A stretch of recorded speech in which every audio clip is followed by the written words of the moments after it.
Assalamu alaikum and welcome to day 22 of my 30 days of parenting for a peaceful Ramadan. So today I'd like to talk to you about periods and what they mean for us ladies, especially during this month of Ramadan. I know that before I used to, pray that I would either get my period right at the very beginning or, not have it at all and get it right at the very end, or just I would pray and I would hope that I didn't get it in the middle, because it felt like it would be too hard to get back into the swing of things. If I'd started fasting and then had this period break and then trying to get back into the swing of things, it just felt like it was too hard. And I wish that I didn't. I prayed that I'd have it either right at the beginning so that I wouldn't have it at the end, and so I wouldn't miss out on Laylatul Qadr, which we know is the night of power. And as we are in the last 10 nights of Ramadan now, inshallah, we will, this is what we're seeking out. We're seeking out the night of power.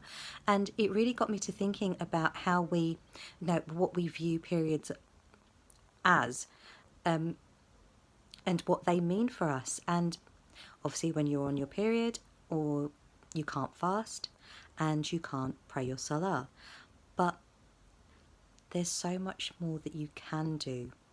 And I know that fasting obviously is a very big thing in Ramadan, but it's not the only thing in Ramadan. And it really got me to thinking about timing and about how sometimes we don't really see the gifts and the mercy of Allah.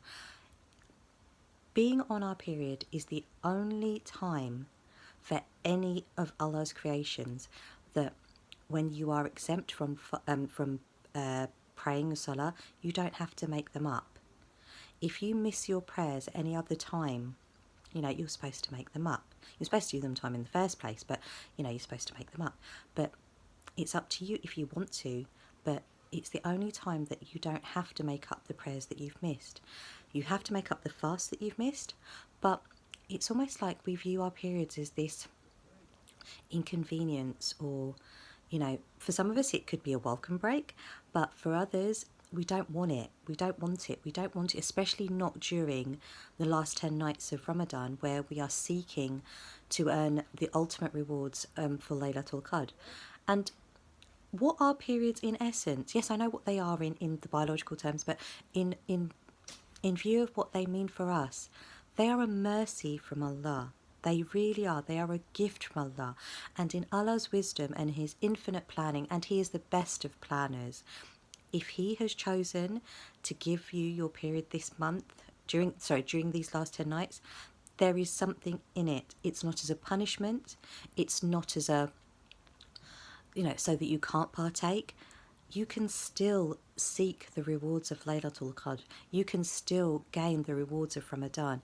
You can still be a part of this beautiful month. Being on your period doesn't mean that you can't, or that you're not connected to this beautiful month.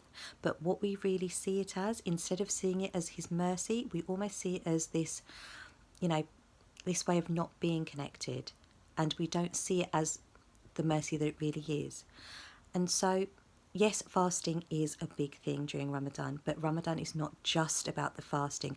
We've all read the 20 things you can still do in Ramadan whilst you're, on your period, or 20 things that you can do to earn Allah's rewards, when you're on your period.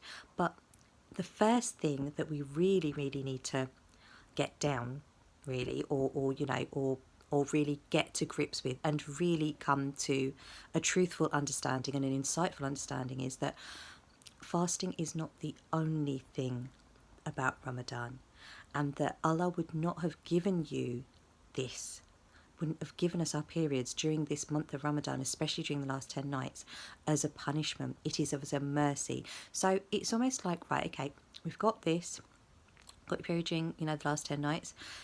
It's almost like it's now your chance to step up, and I wouldn't even say think outside of the box. I think thinking inside of the box is fine. Thinking inside the box, it's thinking with all the things that we already have. It's just giving you an opportunity to maybe step up a little bit in the parts of the ibadah that you don't even realise are forms of ibadah. Like, we can still give in charity. We can still, we can't pray, can't do our salah, and we can't fast, but we can make dua.